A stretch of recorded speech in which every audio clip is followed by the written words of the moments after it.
Hi అండి అందరికీ. So నేనైతే ఆపరేషన్ అని చెప్పి నేనైతే వీడియో పెట్టాను. సో అప్పటి నుంచి నేనైతే వీడియో పెట్టలేదు. సో పెట్టలేదంటే కొంచెం రికవరీ అవ్వడానికి టైం పట్టింది. ఇప్పటికి వచ్చి నాది 16 డేస్ అయింది సీ సెక్షన్ చిన్న ఆపరేషన్ చేయించుకొని. ఓకే ఓకే బాగున్నాను అండ్ మీ అందరి బ్లెస్సింగ్స్ చాలా బాగున్నాను అనమాట. Please thank you for watching my videos and supporting me. Thank you so much మాట. అండ్ ఎందుకు ఏంటి ఎలా అయ్యిందని అయితే నేను చెప్తాను. ఆ రోజు నాకైతే 5 డేస్కి రమ్మన్నారు. ఓకే తర్వాత నేను 4th డే వెళ్ళాను. వీడియో తీసి 4th డేకి వెళ్ళాను. సో వెళ్ళాక 4 o'clock అట్లా ఆపరేషన్ అయితే చేసేసారు. చేసినప్పుడు అయితే డాక్టర్ నాకు ఇలా అయితే చెప్పారన్నమాట. చాలా షాక్ అయిపోయి అంటే ఏమవుతుంది ఏంటి అని టెన్షన్లో అయితే అందరం అయిపోయామన్నమాట. సో చాలా టెన్షన్ పడ్డాం. టెన్షన్ పడ్డప్పుడే ఇట్లా కాంప్లికేషన్స్ ఏంటి అని కాంప్లికేషన్స్ ఉన్నాయి అని చెప్పాను, కానీ ఏమున్నాయి ఏంటి అని కొంచెం చెప్పాను, మొత్తం చెప్పలేదు. సో ఇప్పుడైతే అది చెప్పేస్తాను. ఒకటి లావుగా ఉన్నారు కదండి, పొట్ట మందంగా ఉంటుంది. సో ఆ మందం మీద ఒకవేళ పేగు దొరకకపోతే మమ్మల్ని మాత్రం ఏమీ అనొద్దు, మేము చేస్తాము. చేశాక సక్సెస్ అవ్వకపోతే మమ్మల్ని ఏమనొద్దు. ఇంకొకటి పేగులు దొరకవు. ఫస్ట్ వన్ పేగు దొరకకపోతే మమ్మల్ని ఏమనొద్దు అన్నారు. అండ్ పెద్దగా చేస్తాము అండ్ చిన్న ఆపరేషన్ అంటే కొద్దిగా ఒక 3 స్టిచెస్తోనే అయిపోతుంది. అలా కాదు, నేను పెద్దగా కట్ చేస్తాము. పెద్దగా కట్ చేస్తే ఉంటారా మీరు, ఒక 4 days ఎఫెక్ట్ చేయగలరా అని అడిగారు. 4-5 days ఓకే అని చెప్పాము. అండ్ ఇంకా ఆపరేషన్ థియేటర్లోకి వెళ్ళినప్పటి నుంచి నాకు టెన్షన్తో బాగా ఏడ్చేసాను.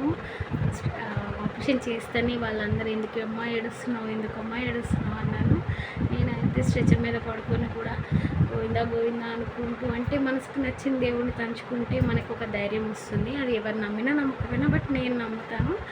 సో నేనైతే నాకు ప్రాబ్లంగా ఉన్నప్పుడు ఎప్పుడైనా అలా దేవుడిని తలుచుకుంటే నాకు మంచిగా అనిపిస్తుందని తలుచుకుంటూ ఏడుస్తూ ఉండేమాట.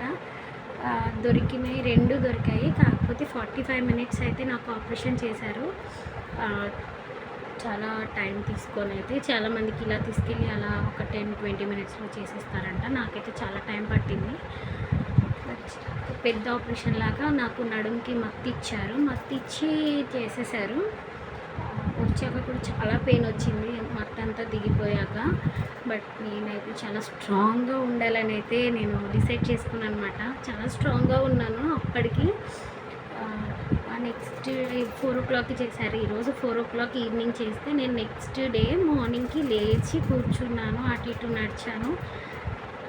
అండ్ ఆ రోజు ఆపరేషన్ అయిన నెక్స్ట్ డేనే పంపించేసారన్నమాట. డిశ్చార్జ్ చేసి ఒక 9 daysకి రండి స్టిచెస్ తీయడానికి అన్నారు. సో 9 days అత్తయ్య వాళ్ళ ఇంట్లో ఉండి స్టిచెస్ తీయించుకొని, అండ్ మా పిల్లలు అమ్మ వాళ్ళ ఇంట్లో ఉన్నారు హైదరాబాద్లో. సో అక్కడికి రమ్మని పిల్లలైతే ఊరికే ఫోన్ చేసి వాళ్ళ అన్నం తినకపోతే ఏడుస్తూ ఉన్నారని నేను 9 daysకి చేయించుకున్నా కదా, ఆ నెక్స్ట్ డేనే అది 9 daysకి కుట్లు ఇప్పించుకున్నాను. నెక్స్ట్ డేనే ఇంకా పిల్లలు ఏడుస్తున్నారు, అన్నం తినట్లేదు అన్నారని ఎమ్మటే మళ్ళీ వచ్చేసాను ఇక్కడికి. ప్రజెంట్ మా ఇంట్లోనే ఉన్నాను. అంతా బాగుందండి. Thank you for watching and supporting me. And ఇప్పుడు నేను బాగానే ఉన్నాను. ఇంకా కొంచెం రికవర్ అవ్వడానికి టైం పడుతుంది. మ్యాక్సిమం 2 months అయితే పడుతుంది, కానీ 3 months అయితే జాగ్రత్తగా ఉండాలని అయితే చెప్తున్నారు అందరూ. లైట్లీ వాకింగ్, ఇంకా నా చిన్న పనులు ఏమన్నా ఉంటే నేనే చేసుకుంటున్నాను. మా హస్బెండ్ కూడా బాగా హెల్ప్ చేస్తున్నారు అనమాట. అమ్మ వాళ్ళ దగ్గర అయితే పిల్లలు ఉంటున్నారు. సో ఇది అయితే నా బ్లాగ్. అండ్ ఇది ఎవరికైనా యూస్ఫుల్గా ఉంటే, అంటే ఇంతకుముందు చేసింది ఎవరికైనా యూస్ఫుల్గా ఉండి లేదా ఓకే అని ఒక డిసిషన్ తీసుకున్న వాళ్ళు ఎవరైనా ఉంటే తప్పకుండా కామెంట్ చేయండి. అండ్ ఎందుకు పెట్టారు ఈ వీడియోస్ అని మా ఫ్యామిలీలో ఉన్నాయి డౌట్స్, అండ్ మా హస్బెండ్కి కూడా ఈ డౌట్స్ వచ్చాయి.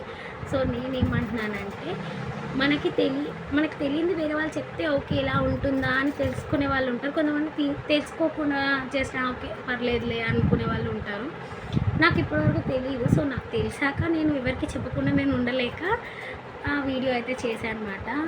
ఎందుకు ఎవరో ఒకరికి ఉపయోగపడుతుంది కదా! ఇన్ని రోజులు ఇలా ఉండిపోయి తర్వాత ఇబ్బంది పడి ఎందుకు అని.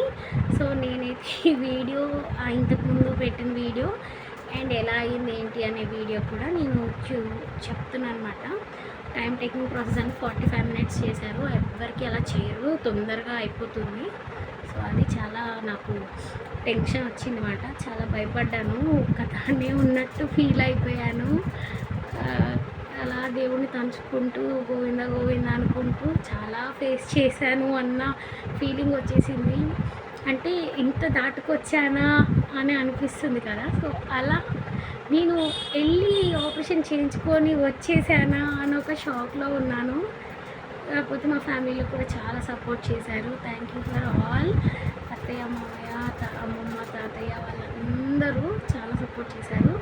అండ్ మమ్మీ డాడీ కూడా ఇక్కడ ఉండి పిల్లల్ని చూసుకున్నారు అనమాట. Thank you for watching. Please do subscribe, like.